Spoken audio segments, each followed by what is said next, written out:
Bus! Let's go, Sheriff! Labrador! A fake doctor at the jewelry show. Part 1. Come over and take a look! See my special jewelry collection! I have the reddest rubies like ripe strawberries, the bluest sapphires like the deep ocean, and the yellowest... I bet I know what's next. The yellowest topazes bright like sunflowers. You think you'll be able to earn the title of the greatest collector with just these few stones? Mr. Manus the Pangolin, holding a loudspeaker, introduced his collection of precious stones at the annual jewelry show in Forestville. He had hardly finished speaking when a derisive laugh interrupted him. The laughter came from Miss Swanda the White Swan, who was standing in the booth opposite him. Look! Miss Swanda doubled over in laughter, holding a swan feather fan to her mouth, covering half her face. What are you laughing at? Do you have something more precious? Of course I do. Ta-da! Check it out. This fan in my hand is a family heirloom and has been in our White Swan family for generations. Miss Swanda pinched the two corners of the fan in her hands and showed it off to the crowd gathered around them. Look! This fan is inlaid with 99 pearls of the finest quality. See?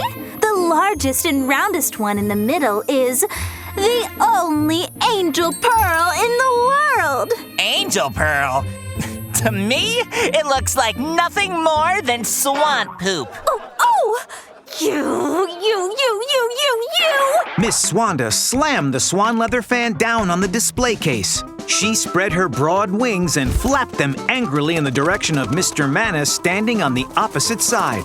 Hey! What are you doing? You silly pangolin! How dare you turn your nose up at my pearl! I've had it with you! You're in for it now!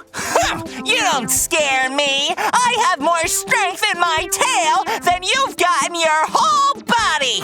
Bring it on! No, don't fight, please! Little Raccoon, watching from the slowly growing crowd, could not sit idly by, and he stepped forward hurriedly to dissuade the two furious vendors from fighting. Hey, please calm down!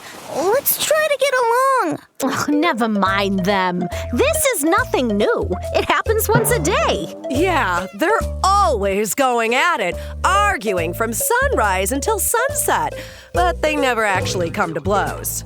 Exactly as the other onlookers said, they just shook their fists and spat at each other. Clearly, they had no intention of fighting. You two are right. Just as Little Raccoon's nerves began to calm, Miss Swanda and Mr. Manus suddenly flung themselves forward. They collided hard with each other.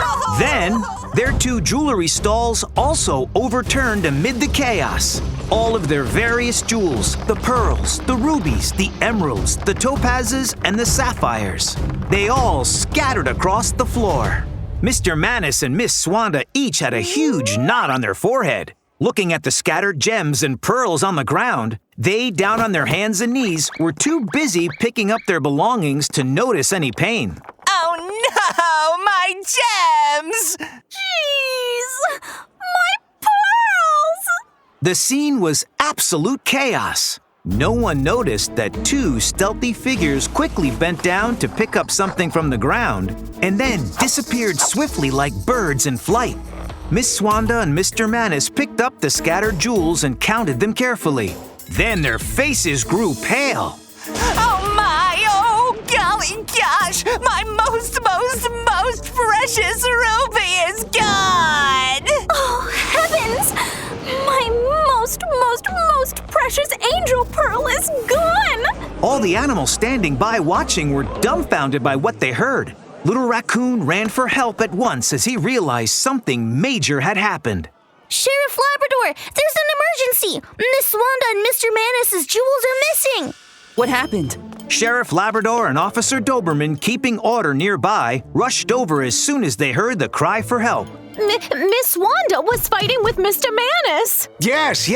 Then they bumped into each other with a big thud. And their jewels were gone after a loud clanging noise. Little Raccoon and the onlookers quickly explained everything that had taken place up to that point. 1 minute, everyone was saying that they had never actually fought, and the next thing I knew, they were fighting. On hearing that, Mr. Manus waved his hand violently. I didn't hit her. It was this silly Swan who was hitting me. I just fell forward suddenly somehow. What? Come on, you lunged at me! I'm the one who somehow fell forward. This is all your fault! It's all your fault that my angel pearl is missing! That's strange. Although Mr. Mantis and Miss Swanda quarreled often, they had never come to blows with each other before today. And they both said they fell forward somehow, and the two fell forward at the same time? What a coincidence. Fighting, the missing of jewels. Could it be? Miss Swanda, Mr. Mantis, I suspect that someone had already targeted your jewelry. They gave you two a shove when you were quarreling and stole the jewelry in the confusion. Who would do such a thing? What should we do now? Sheriff Labrador thought for a while, and then his dark, round eyes suddenly glistened. There's no case that I can't solve. Dobie, I have an idea. Let's do this, and then that. Don't worry, guys. We'll catch the thieves.